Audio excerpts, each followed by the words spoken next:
اعوذ باللہ من الشیطان الرجیم بسم اللہ الرحمن الرحیم۔ معزز ناظرین و سامعین، ایک نہایت ہی اہم پیغام کے ساتھ آپ حضرات کی خدمت میں حاضر ہوں۔ سب سے پہلے یہ بات ذہن نشین فرما لیں کہ قرب قیامت کی نشانیوں میں سے ایک نشانی یہ ہے کہ جب قیامت قریب ہوگی تو اللہ تعالیٰ اس زمین سے علم دین کو اٹھا لے گا۔ تو اسی سلسلے کی ایک حدیث بخاری و مسلم میں روایت ہے۔ حضرت عبداللہ ابن عمر رضی اللہ تعالی عنہ روایت فرماتے ہیں کہ محبوب کریم علیہ السلام نے ارشاد فرمایا کہ قرب قیامت میں اللہ تعالی علم دین کو کیسے اٹھائے گا۔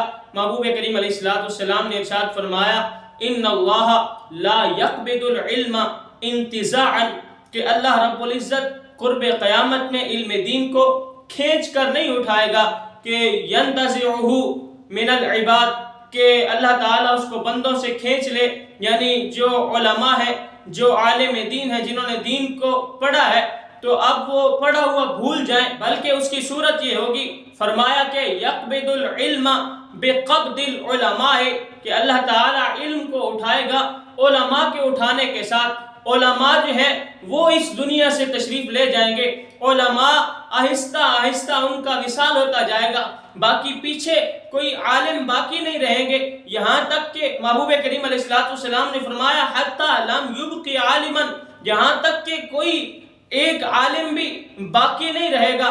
تو پھر بنے گا کیا؟ فرمایا محبوب کریم علیہ السلام نے اتخذ الناس رؤوسا جہالا، پھر اس وقت لوگ جو ہے وہ جاہلوں کو، جہالا کو اپنا پیشوا بنا لیں گے۔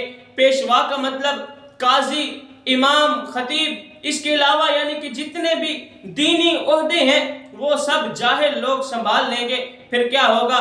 پھر فسئلوا، لوگ ان سے سوال کریں گے، مسائل پوچھیں گے، دین کے بارے میں ان سے سوال کیا جائے گا۔ فافتوا بغیر علم، پھر وہ اپنی اس جہالت کو چھپانے کے لیے لا علمی کا اظہار نہیں کریں گے، بلکہ وہ بغیر علم کے ہی فتویٰ دیں گے۔ تو پھر اس کا نتیجہ کیا نکلے گا؟ محبوب کریم علیہ السلام نے فرمایا فضلوا واضلوا، وہ خود بھی گمراہ ہوں گے اور دوسرے لوگوں کو بھی گمراہ کریں گے۔ تو احباب ذی وقار، لمحہ فکریہ ہے، اگر آج کے ماحول میں ہم نظر دوڑائیں تو آج علماء کی بہت زیادہ قلت ہے۔ علماء دین جو ہے وہ اس دنیا سے تشریف لے جا رہے ہیں اور آگے ان سے اکتساب فیض کرنے والوں کی، دین کا علم ایک مستقل طریقے سے حاصل کرنے والوں کی تعداد جو ہے وہ کم ہوتی نظر آ رہی ہے۔ تو سب سے پہلے تو ایک لوگوں کے لیے یہ پیغام ہے کہ اپنے بچوں کو دین کا علم سکھائیں، اور پھر دوسرا پیغام ان دین سیکھنے والوں کے لیے ہے کہ اپنے آپ کو ایک مضبوط اور مستند عالم دین بنائیں، اور تیسرا جو لمحہ فکریہ ہے وہ یہ کہ دینی مسندیں جو ہیں اور دینی جو عہدے ہیں وہ جاہل سنبھال لیں گے۔ تو احباب ذی وقار، آج اگر ہم نظر دوڑائیں ہماری مساجد کے ائمہ، خطباء اور خصوصاً اس سلسلے میں اہل سنت کے اندر آج کل جو محافل کا نظام ہمیں نظر آ رہا ہے، تو جہالا اور پتہ نہیں کس کس قسم کے فاسق مولن لوگوں کو